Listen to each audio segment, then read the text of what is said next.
Hi everybody, and welcome to another of Britain's Hidden Histories live shows. I'm reaching out to all our experts for interviews, and if you've got something to present to the group and I haven't made contact with you yet, why not get in touch with me to organise such an interview? So I've organised such an interview with Rob Shaw, and he's already contributed to the group content with interviews with Ross. Some of you may have seen the interviews about Rob's book, The Architecture of Power. So let's take a look at the video chat Rob and I had. Hello. Well, today I'm speaking with Rob Shaw. Welcome, Rob.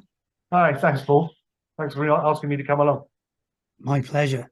And we're going to be talking quite a lot of different subjects today, partly based on your book, Architecture of Power, but we're going to go back much further in history. And first of all, I'd like to know a little bit about you, Rob. So can you tell us a little bit about yourself? Yeah, hi, my name's Rob. I live in London, have done all my life. I'm essentially a teacher that helps people. I've taken some training in sort of neuroscience, so I help people with dyslexia, dyspraxia, ADHD, overcome the symptoms of their conditions. And so I work with in schools where there are special educational needs. I've been doing that for 20 years now. The neuroscience stuff has come along relatively recently for me.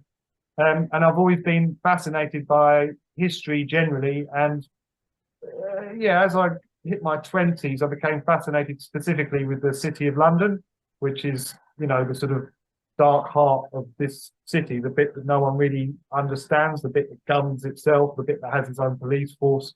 The City of London was the sort of engine behind the British Empire, and it still remains probably the richest and most influential organisation on earth, which is remarkable because very few people know anything about it. So in about 2005, I moved to Whitechapel, which is just on the edge of the city. And it really gave me an opportunity to walk the streets and just sort of geek out about it. And during that period, I got a job working at a school on Brick Lane. Oh. This school on Brick Lane was a Christian school full of Muslim kids. And I was kind of confused why there was this Church of England school in such an overwhelmingly Muslim area. As it turned out, the school was connected, like physically connected to one of Hawksmoor's churches, Christ Church, Spitalfield. Oh, right. And a lady who worked there, Jewish lady called Marge Hewitson, told me that during the war, she and her family hid in a set of tunnels that went between the school and the church. Wow. And actually, to give you some idea of how popular they thought the church was going to be, they built an escape tunnel for the priests just in case things got a bit riotous. So this escape tunnel linked the school with the church. And in a novel about Hawksmoor by a man called Peter Ackroyd, he talks about how under that church, Hawksmoor had built a labyrinth for kind of ritual satanic purposes. So that was obviously fiction, but the idea of going down the tunnel utterly fascinated me. And it was my reason for really kind of, I used to play Dungeons and Dragons. I thought I was going to get to play it for real. And I just, Hawksmoor became a fascination. I started reading his letters, started reading, contemporary accounts of his work. And there are a lot of urban myths about Hawksmoor and what he got up to, some novels, some poems, an amazing graphic novel about Jack the Ripper called From Hell, mentions his churches. So my sort of background in teaching and education, I've always been curious. And moving to the East End, suddenly all this new information, this new geography was surrounding me, and I kind of became fascinated with Hawksmoor. And the book, the Architecture of Power book that Ross helped me put together, is kind of the culmination of that fascination with London history and the origins of the City of London, and some of the things that we don't get taught in school, you could say. Yeah, and that's one of the only books that Ross has published that is not of the 1600 BC through to 900 AD era, isn't it? Yeah, he was very kind. I mean, he had a plan, as I understand it. I mean, Moses in the hieroglyphs is orange, and he was going to go through the rainbow. He said, like the earliest history books were going to be sort of red, you know, think where Jesus is buried is green, and so my book, Purple. the purple. And he Beautiful. was a wonderful man, and as you know, Yeah. very, very interested in history and what we do and don't get told. And he and I just sort of agreed that by putting my book in, kind of gave access, because everyone knows the Fire of London, right? Yeah, that's right. Yeah. And honestly, what I now know about the Fire of London, I still find hard to believe. But it's a very clear case. It's a very, very clear case of hidden history, of history being rewritten. Yeah. So in that sense, we agreed it was a great fit, as well as it being wonderful fun hanging out together and talking it all through. Yeah. Well, maybe a lot of people have heard of the Great Fire of London, but maybe they haven't heard the truth of it. Well, that's exactly it. I mean, on reflection, it seems interesting that every child in England, at least maybe Britain, gets taught the Fire of London as pretty much the first thing they learn. And it occurred to me that, a bit like, religion, you don't wait until someone's 18 and then sort of introduce them to the pros and cons of the thing. You get the ideas in early, so they become embedded. And we all get taught the Great Fire of London so early that certainly I never thought to question it. Yeah. And it's only when I started coming across what Hawkswall was doing and the people around him that I suddenly realised that maybe things were not as they seemed. Yeah. And at that point, you start to question all kinds of things you've been told as truth. So how did you meet Ross in the first place then? Yeah, well, it was a wonderful coincidence. I had come across the ideas behind Wilson and Blackett's Moses in the Hieroglyph, and I was looking for a copy. I'm a reader. So looking around, it was like to get a second-hand copy was £800, £900, and I couldn't afford to be that curious. So I was going around on the internet, Googling and just sharing messages. Does anyone know where I could get a PDF or a copy of this book? And lo and behold, within about 2 minutes of me doing that on one particular forum, Ross got back to me and said, yeah, I've just published it today. Would you like a signed copy for 20 quid? And I was like, it was just amazing. It was like a Pandora's box had opened up of goodies. And so I got the book, and it's fascinating. I mean, as I'm sure you know, it's fascinating. Yeah, I'm going to say it's sort of a bit idiosyncratic in how it's put together, like a bit episodic and not particularly well organized. But Ross explained that what he was doing at the time was creating the Kimmeroglyphics book. And when I saw that, I sort of fell intellectually in love with him, because it's such a wonderful book, so open, so clear, and such a great, like you could show it to primary school kids and they'd get it, if you see what I mean. Wonderful. Ross did. He was demonstrating. There's a video of S4C, the Welsh language channel, Henno, and there's a little girl in there learning how to write her name in hieroglyphs. Isn't it beautiful? Isn't it? Yeah, beautiful. Yeah, I mean, just the attitude he had, the curiosity and the passion, but the openness and the willingness to sort of share it. That's right. Yeah. So why did you want a copy of Moses then? You could have had mine if I could have got 800 quid for it. Why did you want a copy? Well, yeah, for me, what's been wonderful about the Britain's Hidden History thing is it's just sort of added or augmented stuff I've been curious about since my early teens. I was a massive fan of, and still, obviously I'm a massive fan of Tolkien and the whole thing. I mean, I read The Hobbit when I was a kid, and when I was about 11, I picked up the Lord of the Rings, and I think when I was about 13, I finished it, and it just shaped my imagination. I mean, it's an amazing work. And then I read, the Silmarillion and all the other bits and bobs you can. But once I'd run out of the fiction, I started looking at Tolkien, what he said, in a more academic sense, you could say. Yeah. And I will reference and made a video called Tolkien and Welsh that goes into this, but he was very clear about Britain's linguistic history. I mean, he pointed out at lectures full of linguists who really knew their stuff that when the Romans got here, the Romans were surprised how easy it was for them to understand British.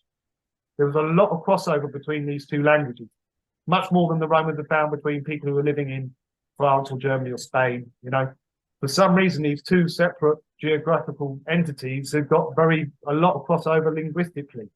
Now, that obviously speaks, you know, I'm sure everyone here knows about the Brute and all of that, the Brutus origin. But that was obviously very, very controversial in Tolkien's time. It's kind of taboo, but he kept talking about it. And it really fascinated me, this notion that there was this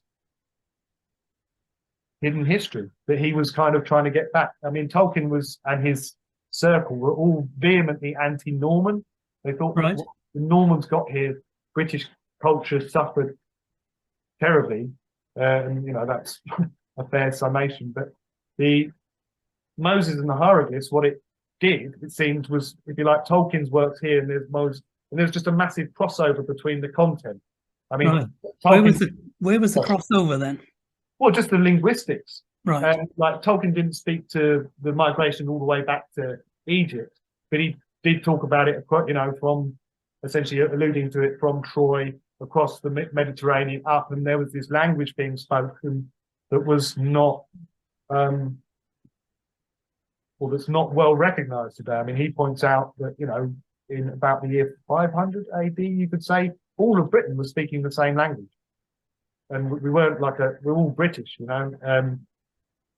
And what Moses and the Hieroglyphs did to me was felt like a link in a chain, or more detail in one area that had always fascinated me, because there isn't much out there that's credible, reliable, and solidly sourced that talks to this stuff. There's an awful lot of people who speculate. Yeah. But, you know, I've always had a bit of a scientific mindset. I mean, it's nice to have something solid. And I figured Tolkien's analysis of language, I mean, who's going to argue with that? That's right. There was quite a bit of argument over language over the Arturius Rex stone, wasn't there? Between a Latin linguist on the Arthurian Legends sort of Facebook group site, and Wilson and Blackett. And I had Arturius Rex discovered the other day, and so I was reading about the linguists' version of Philly and Phileas and things like that. Yeah. And then I'm thinking, well, I know I've read this in Moses, that there was this argument between such people, scientific linguistic types. Yeah. I'm thinking, where's Alan Wilson's side of the story? And I opened Arturius Rex at random, either 243 or 293 or something like that. And there I am reading his side of the same argument. Yeah. I thought that was marvelous. So where did Tolkien then get his research papers from? Where did he find? What did he find to research to arrive at his ideas? I mean, he was an artist with language. I mean, you know, it's well known. He literally created Lord of the Rings as Middle Earth. There was a place to sort of frame his languages. He created languages left, right, and centre from a very young age. I mean, I know that he grew up in South Africa and moved to England when he was 8 or 9.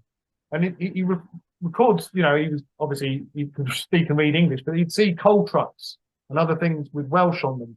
And he said he was just sort of drawn to the mystery of it all. And he speaks very, very beautifully about the poetry of the Welsh language. It was something that really resonated incredibly deeply with him, informed his sentence structure and the whole frame of his work. So Tolkien's sources were really, I mean, he translated Gawain and the Green Knight, he translated Beowulf, he translated very ancient texts. I mean, his sources were by definition almost original sources of old language. And it was through those, I mean, he's you know, his title was Professor of Anglo-Saxon, but that was the label that the professorship had, but that wasn't where his interest lay. He was interested in the Welsh, the British, and what had been lost as a consequence of the Norman conquest. And that was a big theme within What did they do to, apart from killing people, what did they do to destroy the British records and Brythonic records? And I know they wiped out Yorkshire, didn't they? And Yorkshire was once. Yeah, I mean, the operation to invade and conquer Britain was obviously very successful on the basis of quite how ruthless it was, and they did deliberately undermine British culture. I mean, there are several examples of once the March of Lords in the West started moving into Wales, they'd asked to look at people's libraries, they'd look around, and it does seem, even predating the Normans, there was a sort of Roman Christian attempt to undermine and denigrate the native British culture and, you could say, religion. I mean, I've become familiar with Pelagius, Pelagius, the British monk who, about the 4th century, went to Rome and said, you don't need to live with original sin. We're all born in God's image.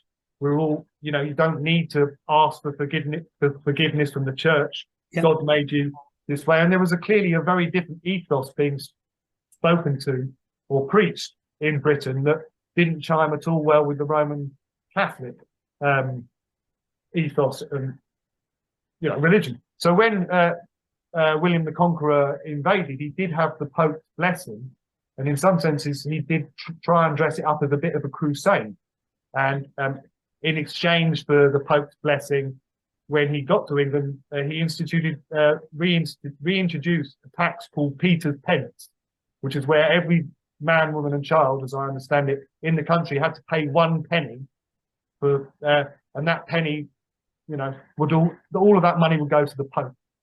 So the Pope was financially compensated for his backing of the Norman conquest. So you could say initially they were very, very quick to make land grabs in the south and east. And as they did so, they make concerted efforts to not just kill or imprison or ruin the head of the family, but the local aristocracy, and undermine their ability to function. And so gradually it was a hostile takeover that culminated really with the Domesday Book, which was the first audit of an entire country. They went through valuing everything so they could work out exactly how much they could tax people and how much income they could derive. And I guess those are the more, those are very well established facts. I mean, they built 500 motte and bailey castles around the country in a period of about 20 years, all using forced labour. So the locals would have to build the motte and bailey that was going to subjugate them. There was a very concerted effort to break the will of the people and to break the hold, you could say, of this older British culture and introduce a more Latinate culture. So that, all these motte and bailey castles, the Domesday Book, all these things are very solid. There are other things that weren't so well recorded. Burning of libraries seems to be been a very common thing. So it's quite possible there were libraries full of Colbrin and other similar texts that the Normans were determined to destroy, and they kind of, I think Orwell said, if you want to, conquer a people, remove their sense of history and their sense of self, and then they don't know what they're fighting for anymore. Yeah, I have to say the Normans were incredibly efficient, and I'd say that was a big part of what they were about. Which is why Tolkien, for example, in his circle of, medievalists, never said a nice word. They were not fans of the Normans. Quite the opposite. Yeah. They probably burnt any early Saxon writing as well, then.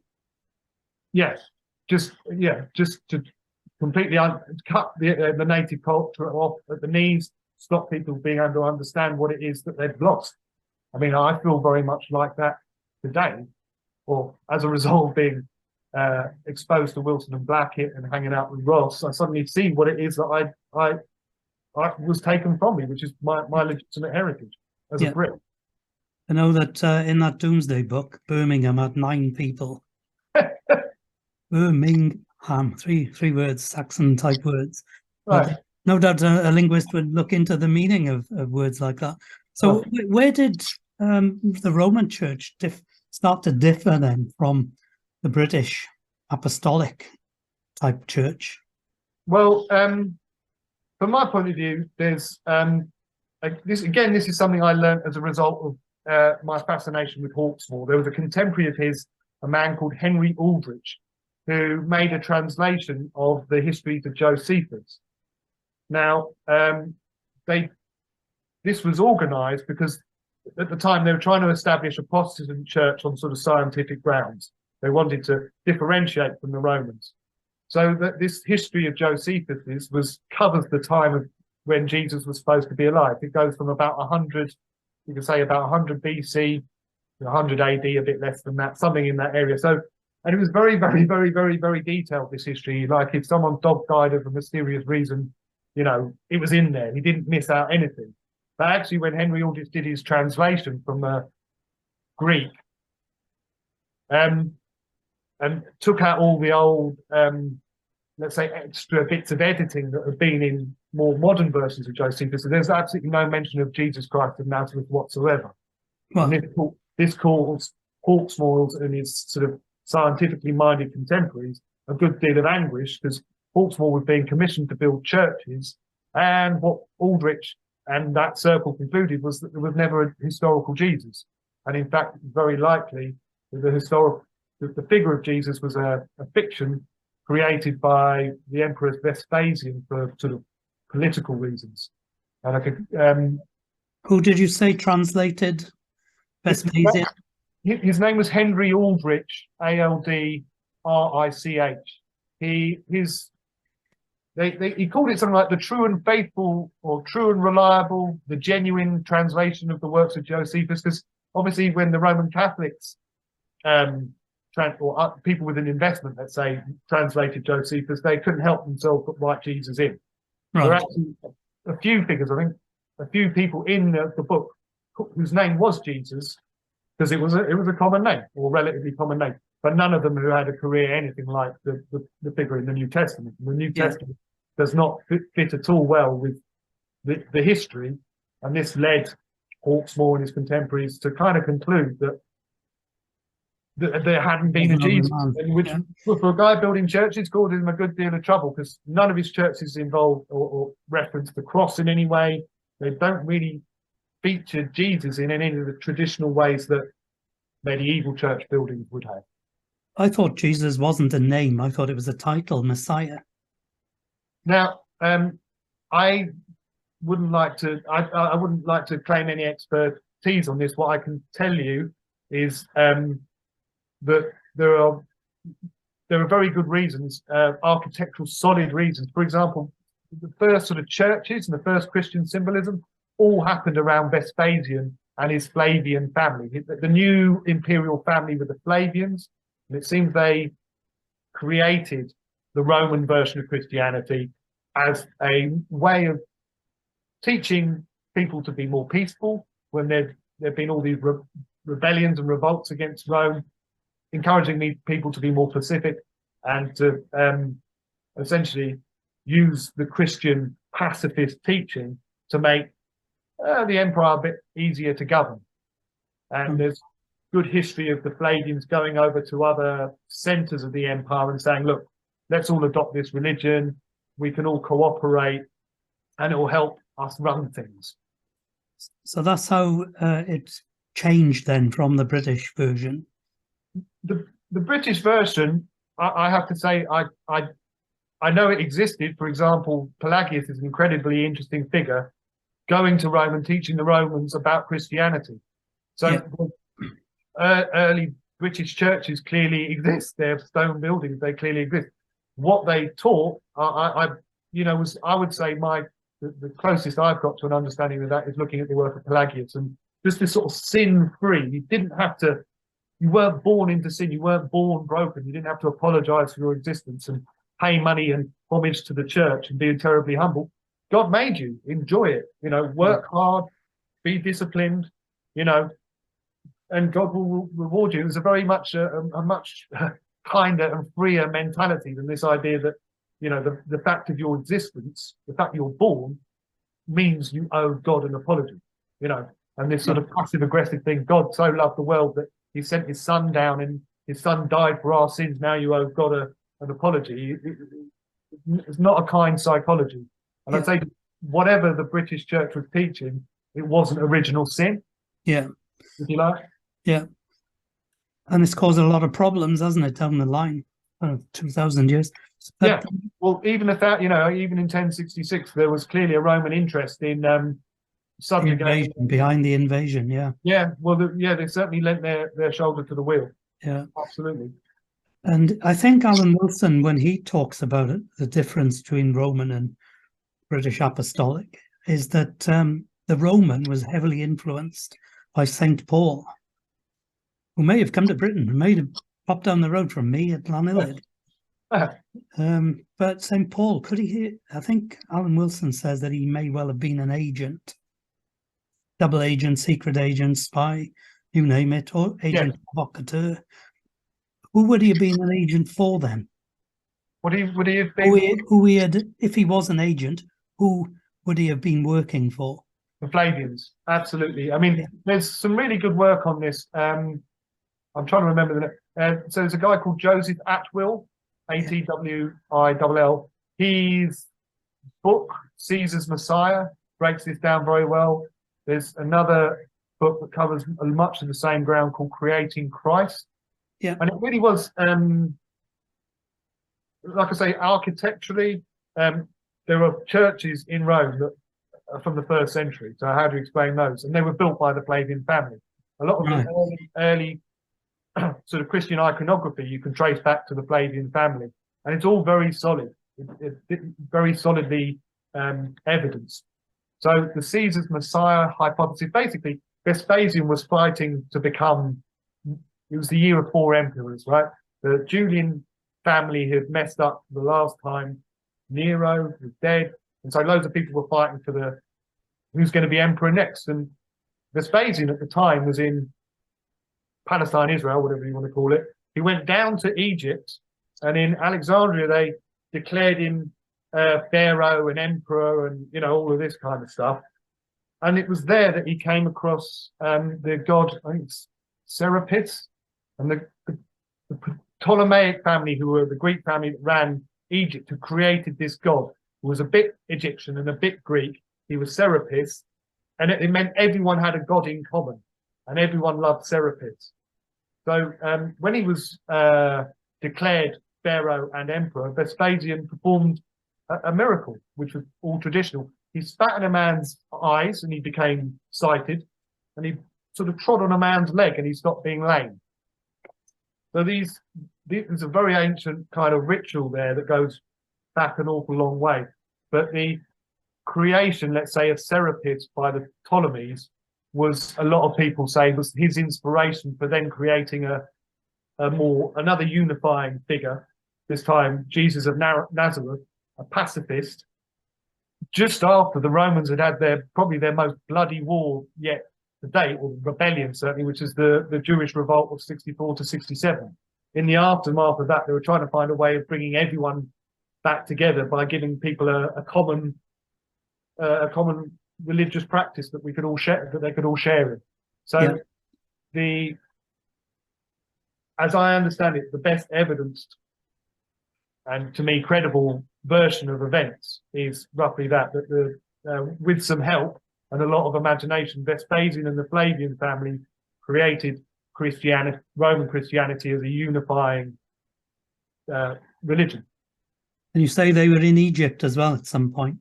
Well, yeah, Vespasian was in Egypt when he was declared emperor and made pharaoh. But could that explain then why there's this triumvirate of God the Father, God the Son, God the Holy Ghost, exactly like Horus, Isis, and Osiris? Yeah, it's got to be something like that, hasn't it? I mean, it sounds as if it could be the basis for it, yeah.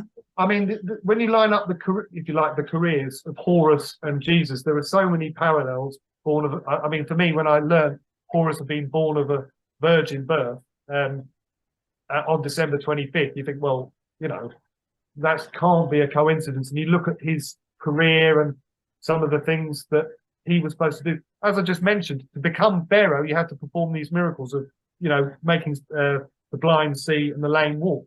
And that's literally what Jesus does. These very ancient traditions, when you're being declared Pharaoh, you have to sort of prove somehow you're divine. I don't know if they got actors in. I don't know quite how they did it, but this was part of it. And then you find literally those same acts being Jesus doing exactly those things.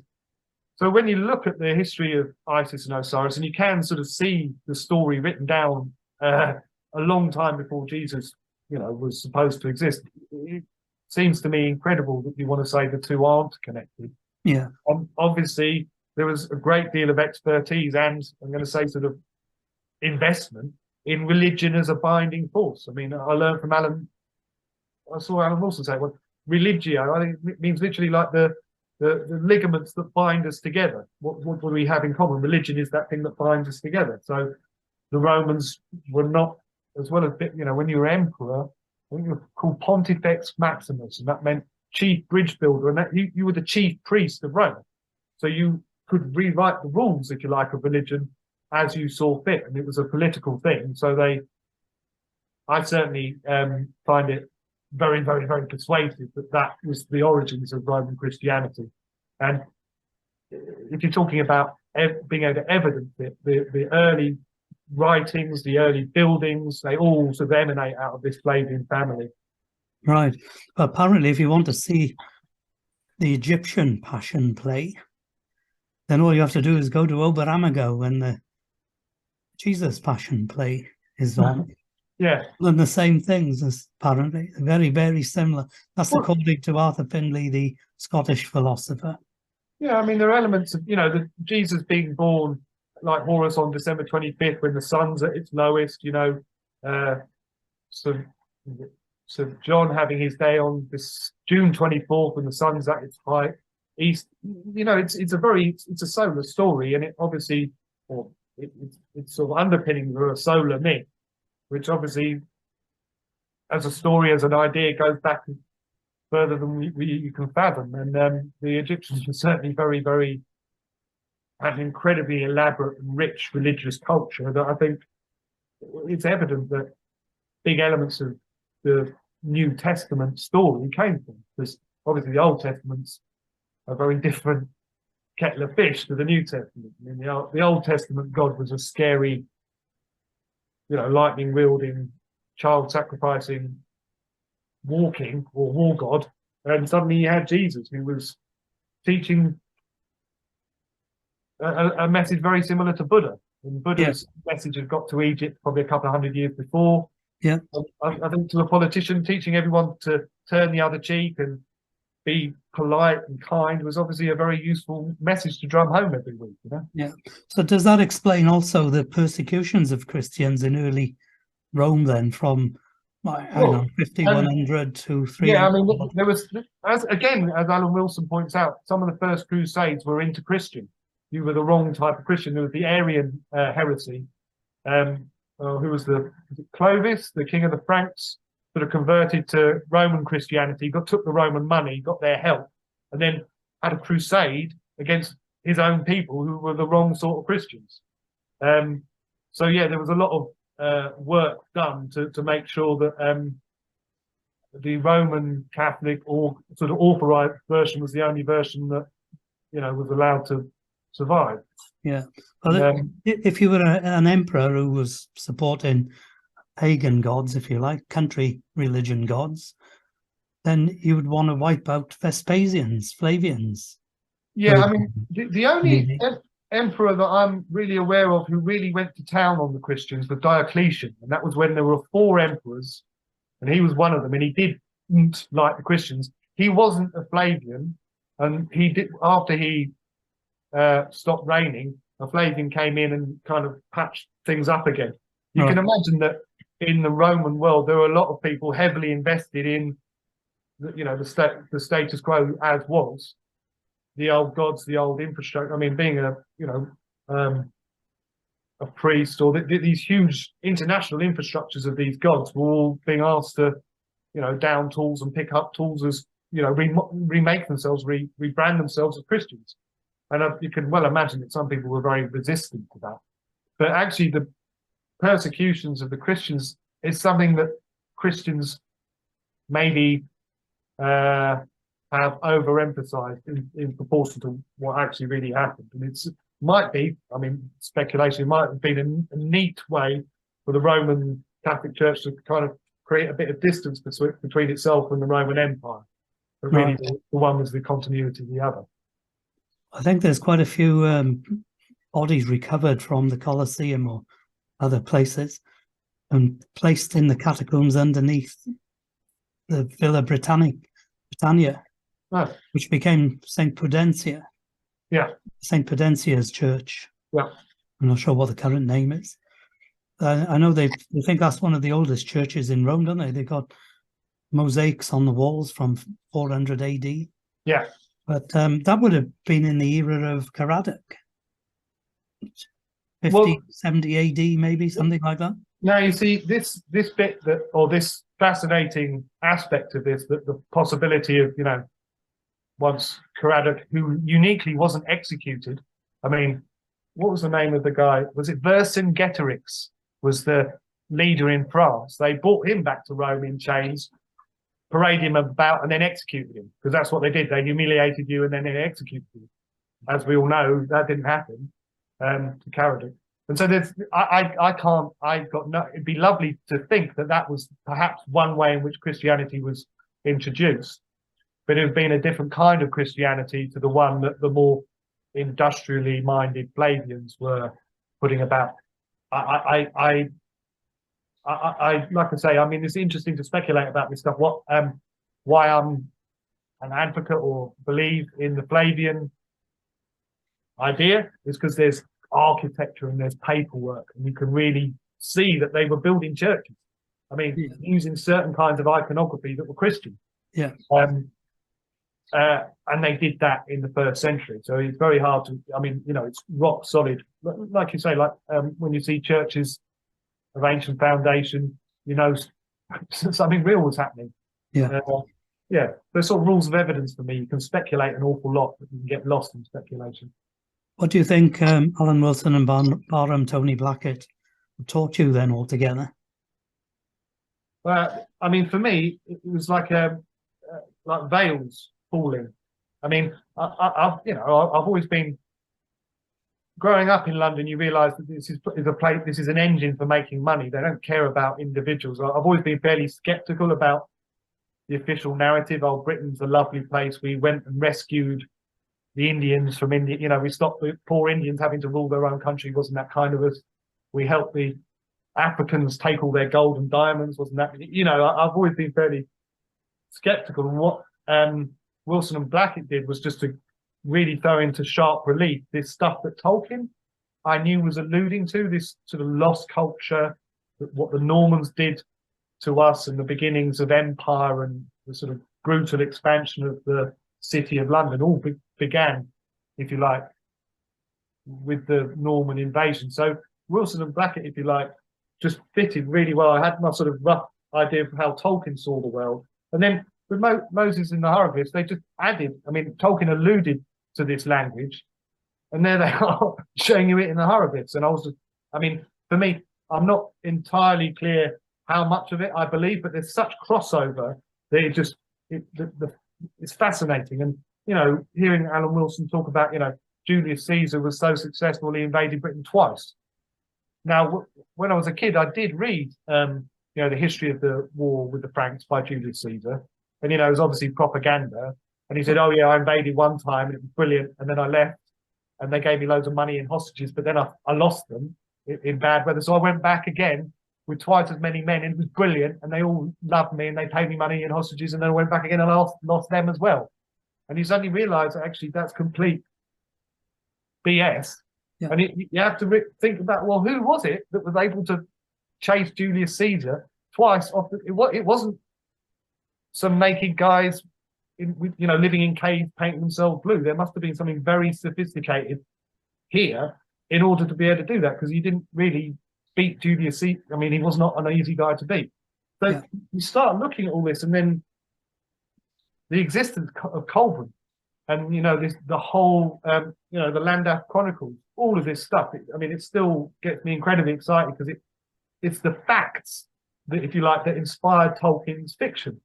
Yeah, this is the real meat of it. So for me, Wilson and Blackett have helped me understand who I am and what I am, and I am a Brit that lives in England, near the heart of a Norman Empire and a financial centre that started colonizing the world here. Our history was taken from us. Our understanding of ourselves, we were just brutes running around bashing rocks together before the Romans came along and enslaved us. Thanks, Romans. And then they left. And then for a few hundred years, we were wandering around, probably all lost and not knowing what to do. And then the Normans came along and encircled us. Thanks, Normans. And that's our history, as it's sort of, as we're taught it. We're a bunch of savages who needed someone to, tell us what to do. And actually, that's obviously taught to us now for political reasons. Yeah. And the real history is very different. Yeah. And I just sort of define myself now in relation to what Wilson and Blackett and Ross and the Britain's Hidden History group speak about. It's been incredibly liberating to finally feel like I'm home in some sense. I understand where I'm from. And also, I like to think why I've always had this sort of slightly allergic reaction to, the crowns and the banks and all of this kind of stuff that really England seems to specialise in. Yeah. Even the BBC, I think I read one article that they said 80 to 90% of people on these islands share the same DNA, which is pre-Roman DNA. Yeah, and then there's a massive amount. We're more alike. We're more culturally the same. It's only the myths of Romans, Saxons, and Normans, and Angles, and people like that are splitting us apart. Well, it's amazing, really. If you like, the ambition or the sort of the size of their imaginations, if you like, of these people who go, right, we can just rewrite history. We can organise this so everyone believes that they're naturally sort of serf material rather than citizen material. And a bunch of citizens getting together and chasing off Julius Caesar in 4,000 chariots. That's an exciting story. That's a story young boys would love to hear about and think, oh, wow, my ancestors were heroes. But no, they learned their ancestors were savages and they should be grateful the Romans came over at all, sort of thing. Well, they still use the Vidi Vici Vici, or 100% sure the Latin. I came, I saw, I conquered, and even the senators back in Rome paraphrased that and said he came, he saw, and he ran away. Yeah, there's a lovely bit of Caesar bravely showed his back to the Britons he'd come to attack, or something like that, isn't there? Yeah. And again, But we have fed that I came, I saw, I conquered myth. There was Julius Caesar's propaganda. Yeah. So you mentioned churches and the architecture, and you mentioned architecture quite a few times, actually. Okay. And your book is called The Architecture of Power. So we sell that on Cymroglyphis because Ross and Angie published it. Yeah, it was. Ross was an amazing guy, lovely guy, and really, we were talking more generally about Britain's hidden history, and I had by that point spent 10, 15 years really picking around. I'm a teacher. I have a full-time job, but in holidays and so on, you just read and read and read. And it was Ross's idea to call the book Architecture of Power. But really what it speaks to is the way that Hawksmoor was trained by Christopher Wren to take advantage of the opportunity that came after the Great Fire of London. Because suddenly all of London was burnt down. It had to be rebuilt. And the law now stated it had to be rebuilt in stone. So masons from all over Europe and all over the world came to London and started cutting stone, and that's really where modern Freemasonry got its start in the Goose and Gridiron pub on June 24th, 1717. That 4 lodges got together and made the first Grand Lodge, and the first master of the Grand Lodge was Christopher Wren. Right.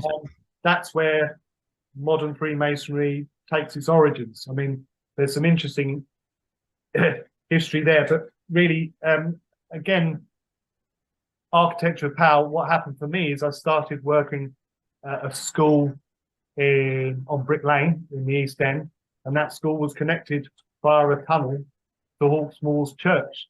And once I realised that, I was fascinated, and I just sort of was compelled to start diving in. So the churches Hawksmoor built were commissioned under what was called the 50 Churches Act of 1711. And the idea was, was to build 50 parish churches across London. He never got to do that. He built about 6, and even those were incredibly controversial. And he was a really divisive, controversial figure, Hawksmoor. And it just struck me as really weird that someone who was building churches could create so much hate and animosity, which he clearly did. And he also, in his letters, constantly spoke about people trying to get in his way, stop him doing his work. And it was incredibly tense. And I had no idea why that would be. But delving into it, you realise, as the only pupil of Sir Christopher Wren, he was very much under Wren's wing. And Christopher Wren was incredibly tight with the Stuart royal family. In fact, Christopher Wren's father, Christopher Wren Sr., had actually helped run the royalist side in the English Civil War. The Order of the Garter was what Charles I used to organise, send messages, and basically the infrastructure for running the war. And Christopher Wren Sr. was secretary to the Order of the Garter. So they're basically the chief spy in England. So he's obviously very intelligent. You've got to say, you're not going to get a thickie as a spy chief, and incredibly invested in the Stuarts and Charles I, who had his head cut off. Yeah. So what sort of became clear is he had the civil war with the royalists and the parliamentarians. Now, the parliamentarians really got all their money from the City of London. So what you're really talking about is we don't like to talk about it this way, is the Crown vying with the City of London, the banks, for control. And obviously the Civil War happened. Charles I rode around like on horseback like a medieval knight with incredible sort of delusions of grandeur. He thought God would intervene. There's no way God would let the king get beaten. And all of that superstition did him absolutely no good in the faith of the city, who were much more pragmatic. So the Civil War happened. As Charles I was executed, there was the 10 years of Cromwell. And for those 10 years, anyone who fought on the royalist side, that was an incredibly bad time, because you lost all your titles, your privileges, everything got all the major offices got reappointed to the parliamentarian side. Then Cromwell died, and Charles II came back just over 10 years since his dad had been executed. And him and his friends had spent 10 years in Europe plotting what they'd do to take revenge when they got back. And really, it's kind of like there was a hot war, and then when Charles II came back, there was a cold war. And a lot of different things happened. 2 sets of vested interests vying for the control of the country. Today we can call, looking back, we can call those vested interests Whigs, who were lawyers or bankers and invested in the city and wanted closer relations to Holland and that kind of trading empire. And then you got the Tories, who were kind of royalists and aristocrats and, the great and the good, if you like, who were very much very much, close to the Stuart family, and wanted a closer relationship with Bourbon France under Louis XIV. So you had these 2 factions, and they were both very powerful and both wanted control of the country. So when Charles II came back, he was a very controversial figure. He was surrounded when he rode back into London with a massive armed guard, because no one was quite sure what kind of reception he'd get. And in his reign, very, very, very, very, very strange things happened. I mean, the plague of 1665 is unique in the history of the plague because it's the only one that can't be explained in modern terms. To give you a brief summary, plague comes in as a result of a boom and a bust in a rat population in the Middle East. When the rats all die, the fleas jump onto humans, and epidemiologists who can trace different plague outbreaks across time, every single major plague outbreak that ever happened in Europe, they can plot and they can explain in this way, except the Great Plague of 1665. That has no explanation in terms of modern epidemiology. I know this because there are reports about it, and they say we can explain this one, but not 1665. Not well known. Certainly, I didn't know it, but there was a way of buying immunity to plague, or at least buying a way out of getting plague, and that was nutmeg. Nutmeg was the world's most expensive commodity because if you eat some, no insect will bite you. And people realised for a long time that meant you didn't get plague. Now, in 1664, we attacked, I say we, the British under the Stuarts, attacked the Dutch merchant navy and stole all their nutmeg. The Dutch had a nutmeg monopoly at that time. So all of that got brought back to England, and Samuel Pepys, for example, got very excited because he was helping collect and collate all this treasure. And they talk about tons of nutmeg, and Samuel Pepys records that he made a fortune in 1665 trading in nutmeg. So, do you think like Wuhan, maybe there's accusations about COVID? Do you think they're alluding to maybe the royalty then of Charles II actually causing the plague? Like, I can't believe that I believe it, but I do, because there are so many coincidences that line up, specifically around the career of a man called Robert Hooke, who made a book called Micrographia. And he made a microscope and, looked at different objects in close-up. I think that's crystals of urine, for example. Now, he went through, and one of the things he did was he made an incredibly accurate and detailed picture of the flea. And this was published in 1665. In his diaries, it's clear he took nutmeg. And in his diaries, it's clear he'd been studying fleas for an awfully long time. So in 1665, the world's greatest expert in fleas was Robert Hooke, who was Christopher Wren's best mate and someone who hated the city of London. Later, after he died, Isaac Newton actually had Robert Hooke's portraits burnt and all his records in the Royal Society removed. And some people say they didn't like each other. I think that's a pretty major understatement. So Robert Hooke, for a long time, was written out of history. It's only relatively recently that people have started talking about him again. So what I know is in 1664, we stole loads of nutmeg. The world's greatest expert in fleas lived in London and hated the city of London. And in 1665, an unexplained plague happened in London and the population was decimated. But the ones who survived were the ones who could buy the nutmeg. Yes. Up the price of nutmeg. Yes. Can you imagine the amount of money they made? Yeah. I mean, there's stories of, people staying in London, like members of the aristocracy staying in London to sort of keep order while it was all going on. And as a kid, I thought, my God, those guys are incredibly brave. Why would you stick around during that time? Well, as it just turned out, they had nutmeg, so they could afford to be brave, if you like. And, sorry, I was going to say I read a fascinating book about the Spice Wars. And there was one Englishman who took on the Dutch single-handedly almost. He was rowing across the bay. He was one of the only people there. And he's a forerunner of the SOE or the SAS. Yeah. And he literally caused a change in the war, the Spice War. And as a result of the British winning that war, they acquired New Amsterdam, which was New York. Yes. Renamed New York. Yeah. And the Dutch actually got the island back or something like that. Yeah. The peace treaty of 1667 between the English and the Dutch, the Dutch won the war, and they basically, we gave them their Spice Island back, but there was a bit of an interchange. And like you say, James Stuart, who became King James II, very modestly renamed New Amsterdam after himself as New York. He was the Duke of York, so it was the New Right. York. And And actually, when the war started, when the British started the Second Anglo-Dutch War, that was, I think, June 24th, 1664. There were simultaneous naval attacks in America, Africa, and Asia.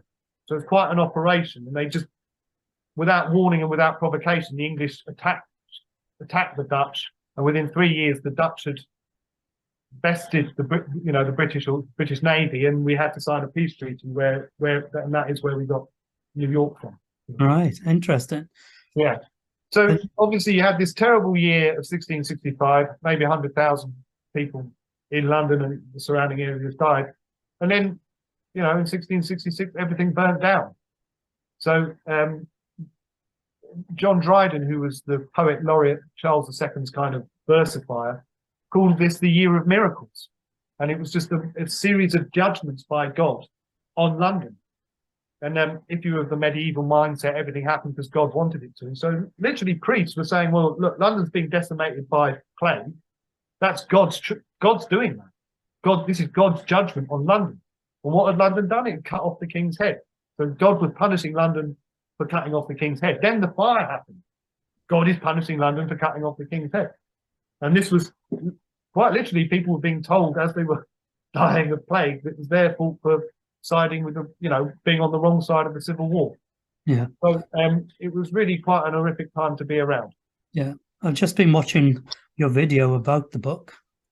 What about the initial documents that Parliament drew up, the reports on the Great Fire?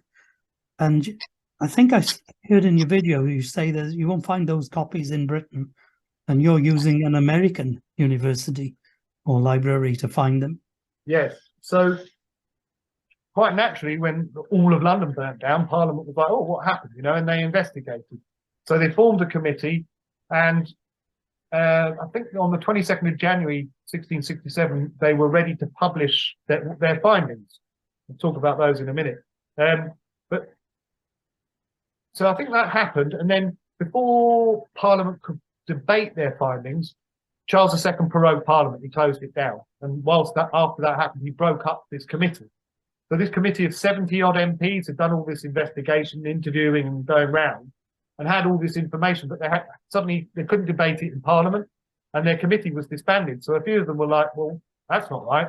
So they printed their findings, and this is the document that, when I first came across it, I just thought I was being pranked, because so much of it is just completely 180 degrees, completely different to what we're taught in school, which was all an accident. In the parliamentary report, they named three really, really incredible bits of information. One is that on quite a regular basis, people who were committing arson had been caught. Quite often these were foreigners with incendiary devices found on their person, and they were taken by the city constables, like the city kind of neighbourhood watch, and then handed over to the royal authorities, where they disappeared. And there were, I'm going to say, at least a dozen instances in this report where they specify where and when and who caught an arsonist, who they were handed over to, and that they subsequently disappeared. And what they reference time and time again in this report is the Guard, or the King's Guard. Now, these were the King's personal protection force. They're the people who've been with him when he'd been in exile in Europe. They were his closest sort of brothers in arms. This is the King's Guard who escorted him when he rode into London as his protection force. They were all a sort of band of brothers who bonded in exile. Now, these people were going around rescuing arsonists from the police.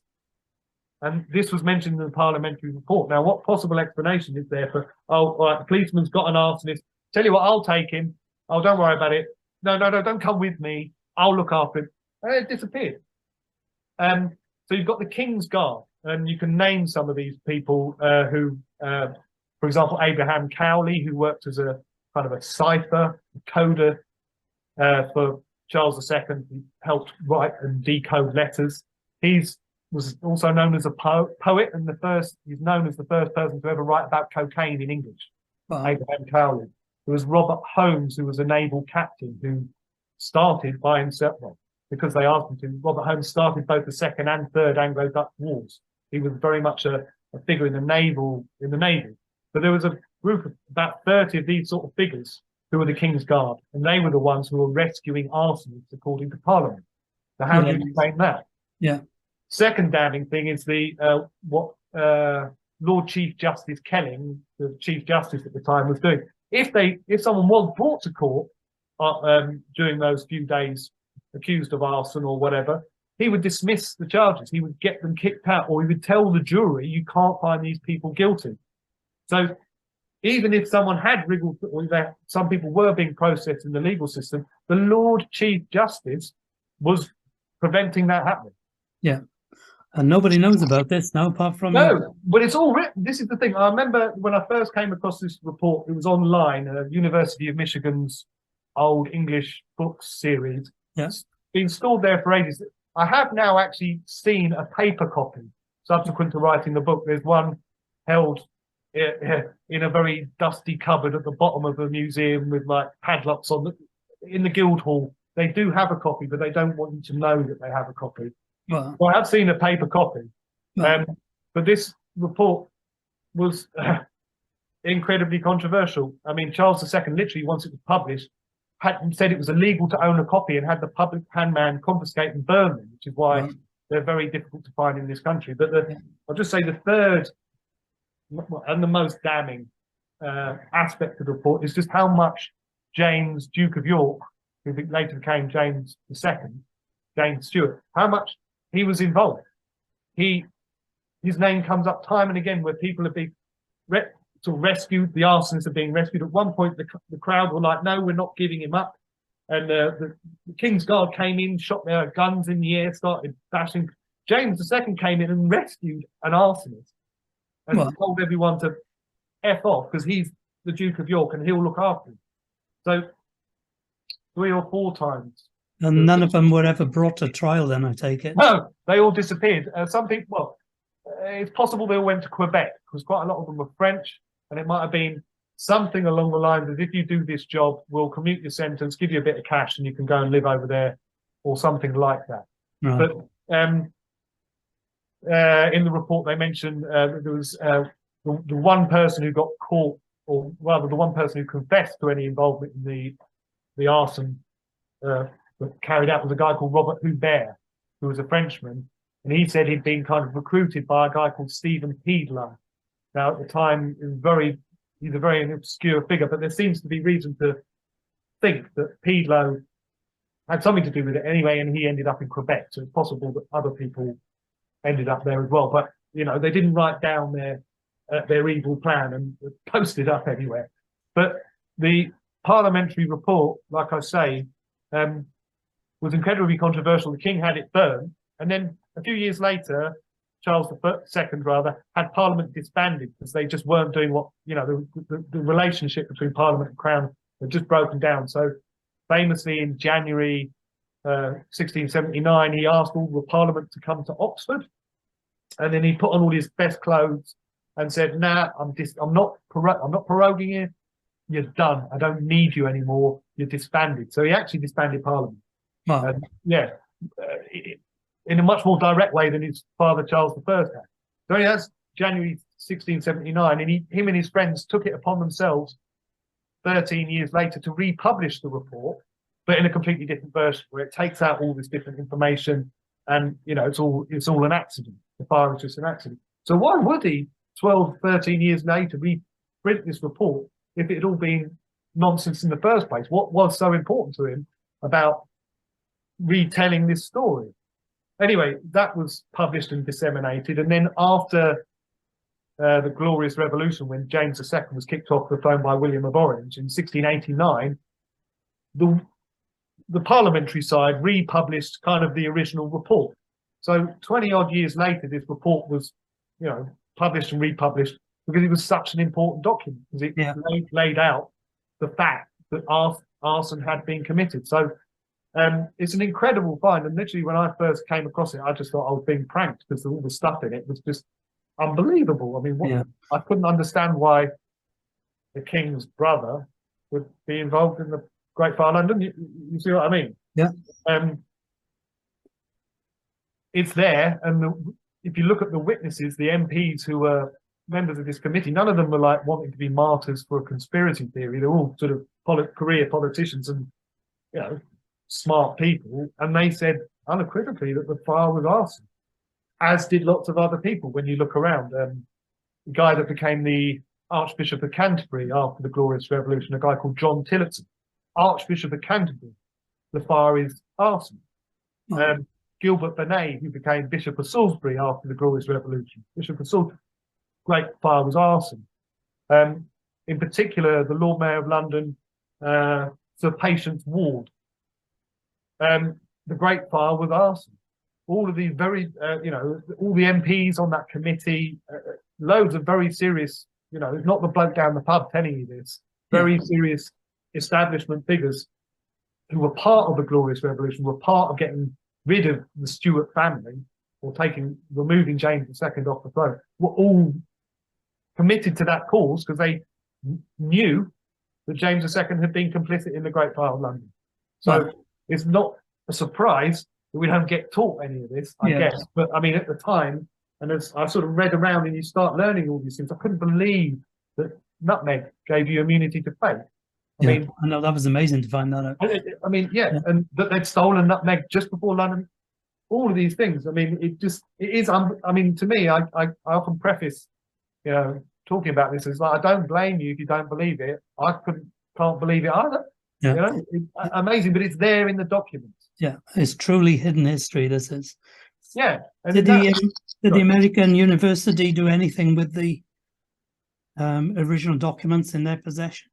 No, as I understand it, like the only copies that survived, apart from maybe the one I found in the bottom of a rusty cabinet in Guildhall, were were the ones that got taken to America. And some benefactor whose name I'm not aware of deposited a load of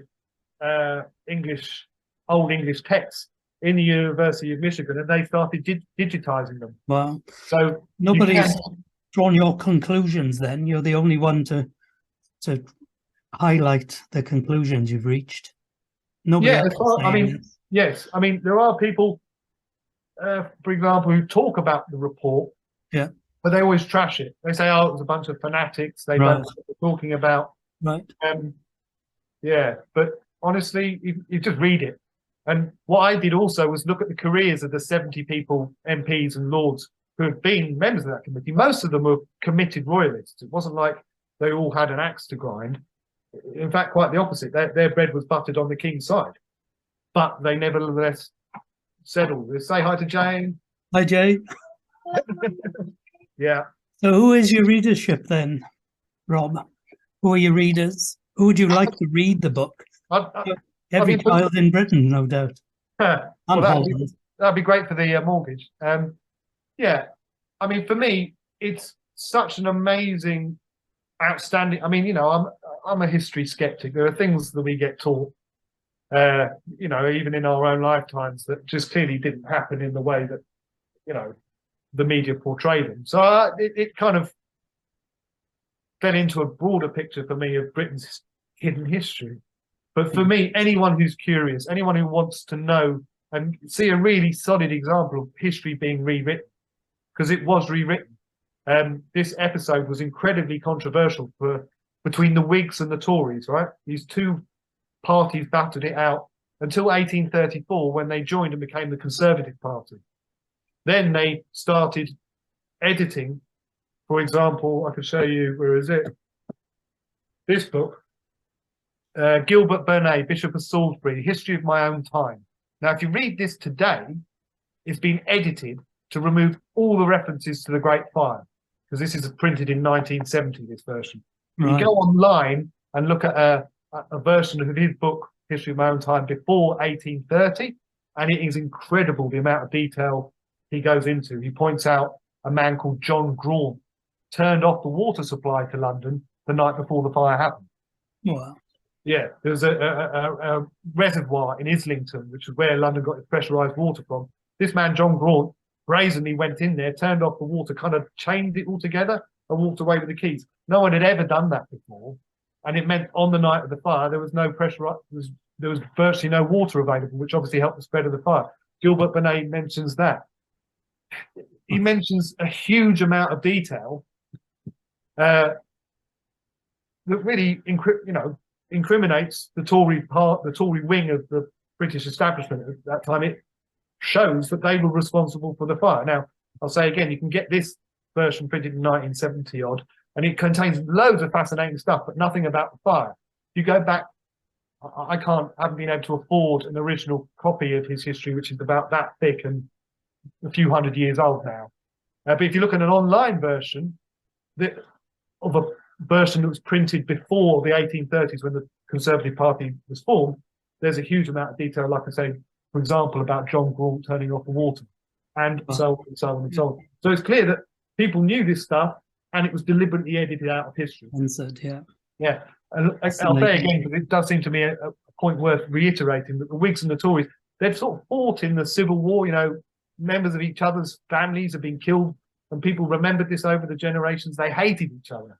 But really, in 1834, they had to get together because otherwise the poor were going to get the vote. And they kind of came together and buried a whole load of hatchets, all their gripes from history, all the things that they hated each other for. They had to find ways of getting over so they could get on. And at that point, like I say, our history was unequivocally rewritten to edit out the fact that the Great Fire was arson and had been viewed as arson by the Whigs for hundreds of years. For example, on the monument, there was a phrase, something like the fire had been started due to a popish frenzy. Okay, they blamed the fire, or rather, Sir Patience Ward, the Lord Mayor of London, had it inscribed on the monument that it was the Catholics that did it, right? And then in 1830 something or other, someone came along and chipped that off to get rid of that accusation that the Catholics had done it. It was now all an accident.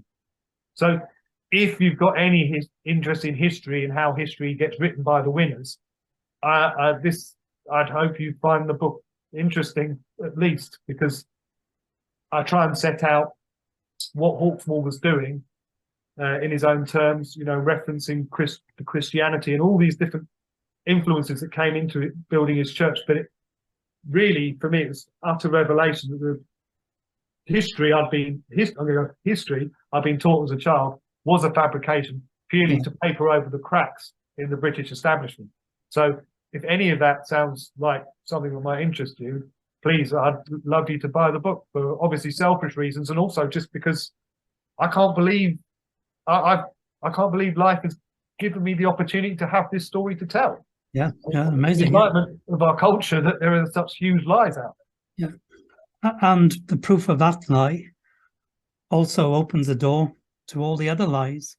Stand current even, but certainly going back to the period that Alan Wilson's first started researching, and it ties in beautifully, doesn't it? It's the wheel going round and round, and the late 1600s.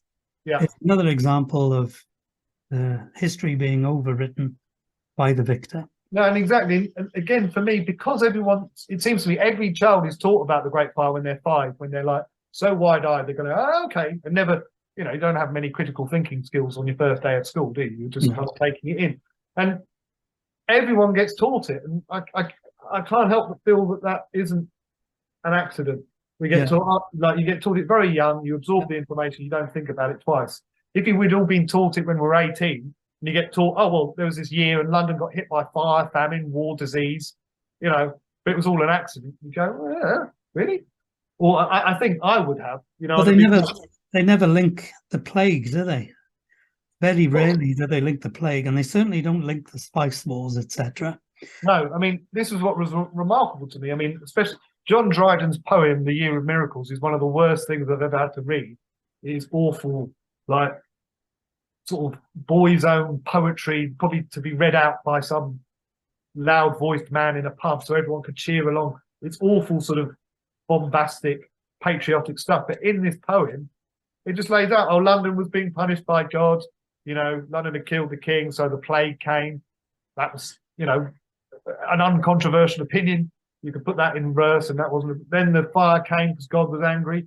And then sort of towards the end of the poem, Charles II very graciously has a word or somehow communes with God, and God goes, "Oh, all right, then I'll leave him alone." So actually, in this poem, which is just awful, yeah, Charles II is sort of painted as London's saviour because he interceded on London's behalf with God. And what kind of way to run? What a way to run a country! There we go. Well, we won't say any more about that then. So at the moment, you've got at least 3 videos. Are they on the Britain's Hidden History YouTube channel, or are they on your own channel? Well, no, they're sort of spread around. I'm afraid I'm not very organised, but the videos I linked to you about the book. One is called True and Faithful, and it is just an analysis of every page of the parliamentary report. I go on about who was on the committee, what their allegiances were, and what they found in some detail. That's about half an hour video, and if you want to find out about this report, there's a link there in the video, or at the bottom of the video in the description, so you can actually go to the website of the University of Michigan where these different versions of the report are stored, and that's a fairly narrow focused video. I also made with a friend called Tim a video called The Year of Miracles, where I just sort of break down everything that happened between 1665 and 1666. And I mean, it's just the sort of compound unlikelihood of all these things happening by accident is just astronomical. There's no way all these, I like to talk about ducks simultaneously lining up in a line, all of these things happened. And if they were all an accident, then it was God that did it, because there's just no other explanation. Or it was people. And people are totally capable, aren't they? Yeah. Excellent. Well, thank you very much for your time today, Rob. Absolute pleasure. I know we're going to speak again because there's more books in the pipeline. Yeah. I thoroughly enjoyed our chat today, and it's been highly illuminating. Thank you. And I'm sure everyone who views the interview will gain something from it. Well, it's really kind of you. Thank you, Paul. If you don't mind, I will mention that it's something that Ross and I discussed when we were putting together Architecture of Power, and that is the story of Arthur at Moriogac Tudrig. Ross and Ange suggested that myself and some other people try and tell his story. Yep.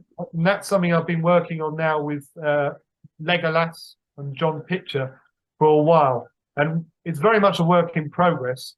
But the intention and what Ross asked us to do, you could say, was take the story as laid out in Walking and retell it to be more engaging. Excellent. And from my point of view, that story of Arthur is an incredible story, but the way it's portrayed in Walking isn't necessarily the most engaging. Right. So what we've been doing, and I mentioned to you, there's some video content coming out because we've been looking at locations for the story. And if it'd be all right with you, maybe the 3 of us, or in some that way, would be wonderful. Yeah, about definitely. Yep, most definitely. That'd be brilliant. Thank you. Thank you very much, then, Rob. Lovely to talk to you, mate. My pleasure. Take care.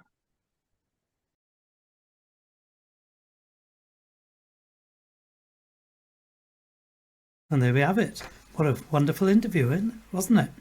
Thank you, Rob. Well, I learned a great deal from our chat together, as I'm sure we all did. There were some controversial subjects handled in there, and some areas which Rob has treated in more detail mentioned in the interview. There's 3 videos, one about Tolkien and Welsh, another one called True and Faithful Parliamentary Report Analysis, and then Year of Miracles. They can all be found on YouTube, and I'll put the links up in writing on the when I put the full interview out.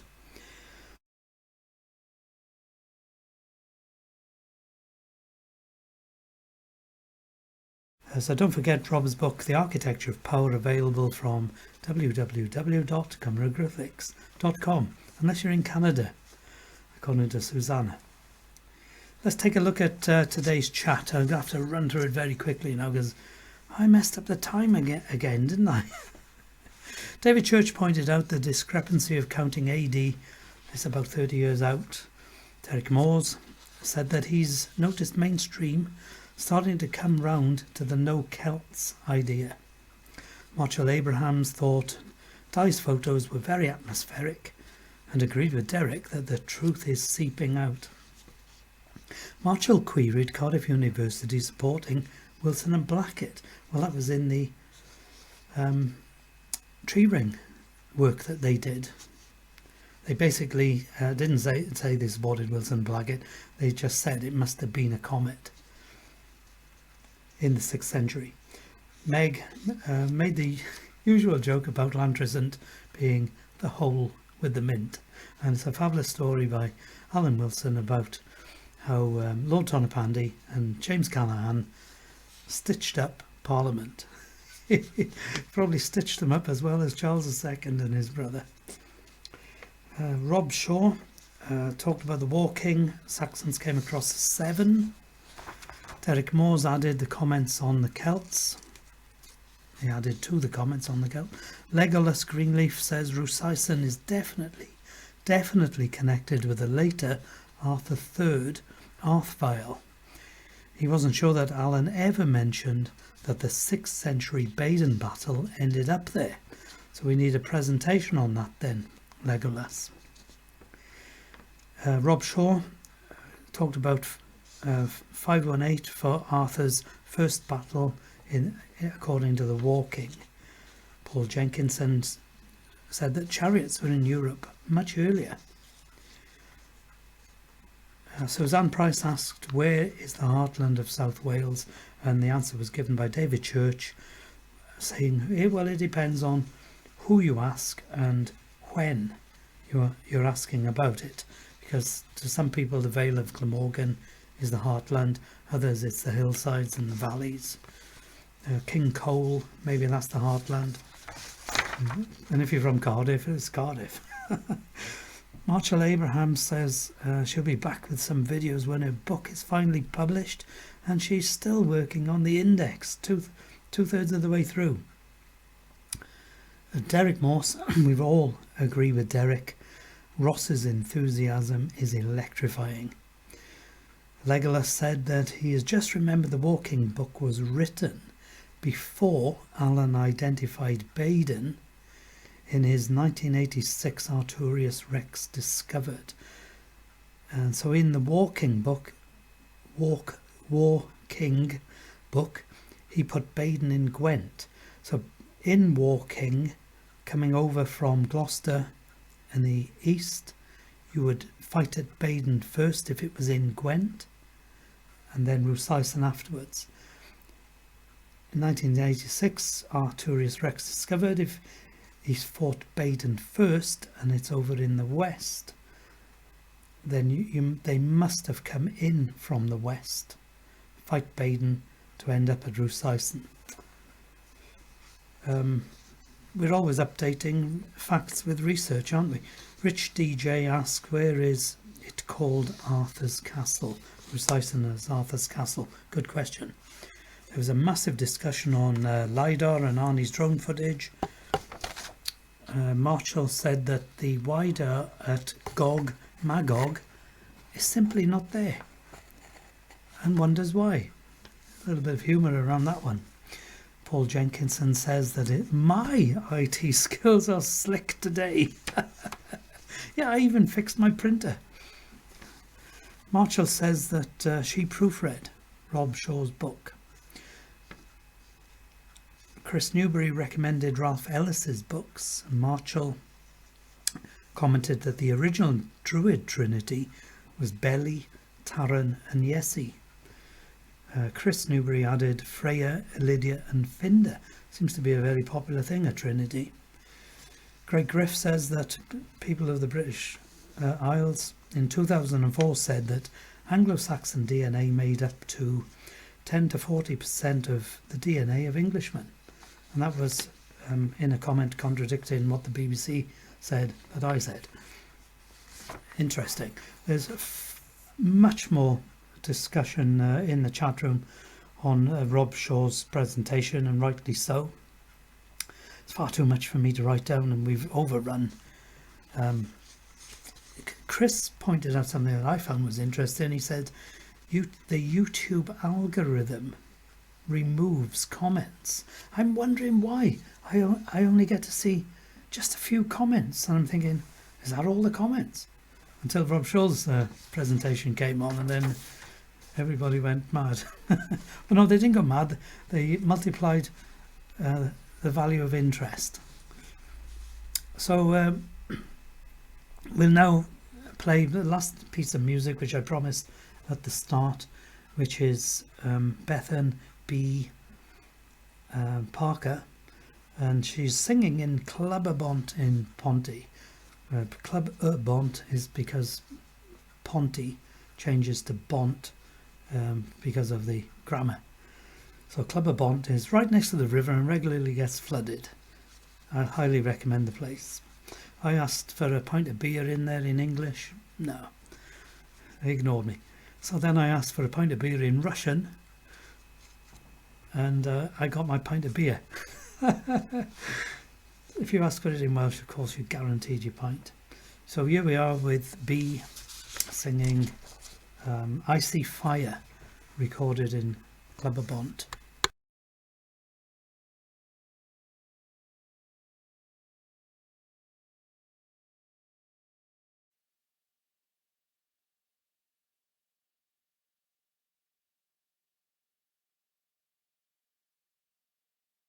Oh, misty eye of the mountain below, keep careful watch of my brother's souls, and should the sky be filled with fire and smoke, keep watching over during suns.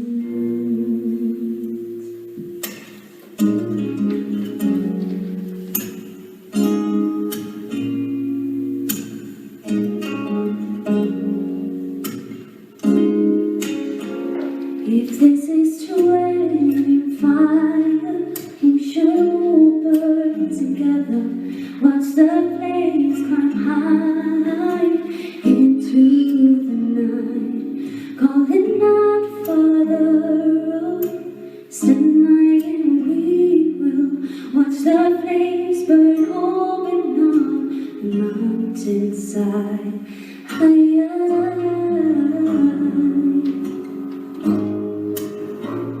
And if we should die tonight, then we should all die together.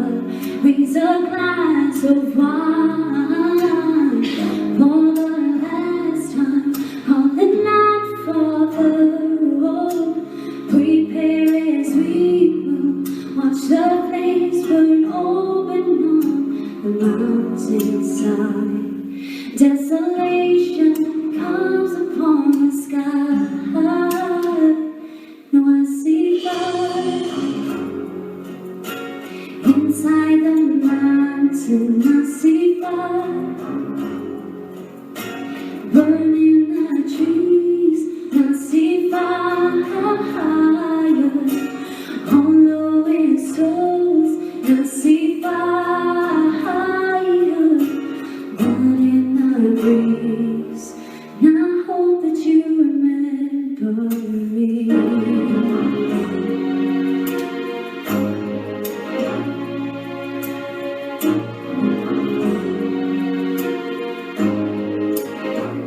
Oh, should my people fall, then surely I'll do the same.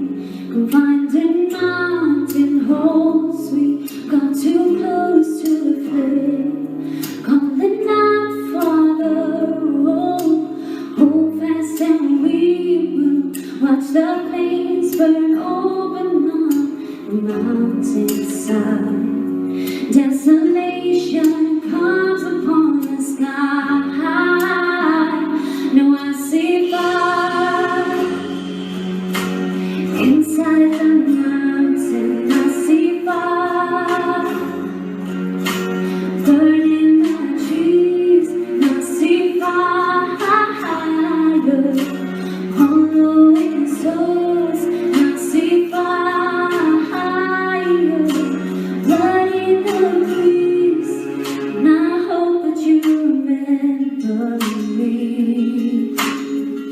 And if the night returns,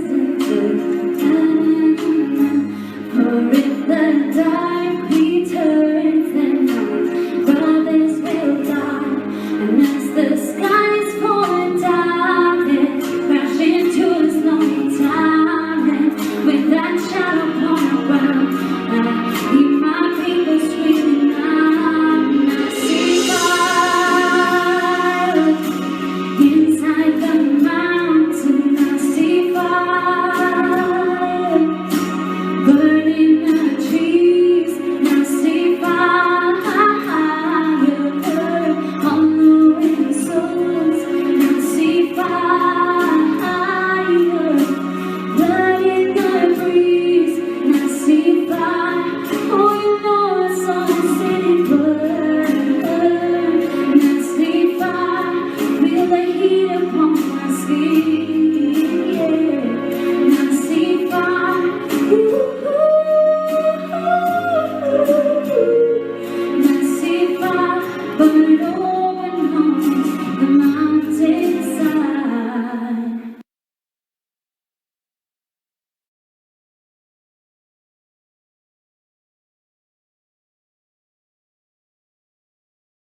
Well, that's it for today, and it's been a very long one. I don't know if I needed to put so much in, but I got carried away. Thank you very much for your comments. It really does make a difference to the team. I'm not on my own doing this. Thank you all for joining us, and I hope you enjoyed our time together. I know I did. Thank you to Angela and the boys, and to all the volunteers working behind the scenes on both the group media platforms. So it's auf Wiedersehen, au revoir, ciao, nostar, tschüss, and see you next time. And remember, seek and you will find.